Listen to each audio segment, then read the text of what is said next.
Hello everybody, we are glad to welcome you on a HardReset.Info YouTube channel, and today I would like to demonstrate that you can take long screenshot in OnePlus phone. So practically there are three ways to do that.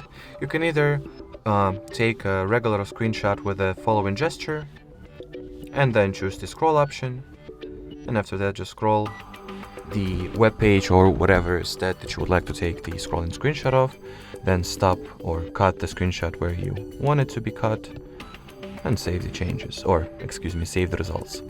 You can also do the scrolling or long screenshot by going for the control panel, then over here find the screenshot option, expand the available modes of screenshot and choose the scrolling screenshot. And well, do pretty much the same we did with the first option.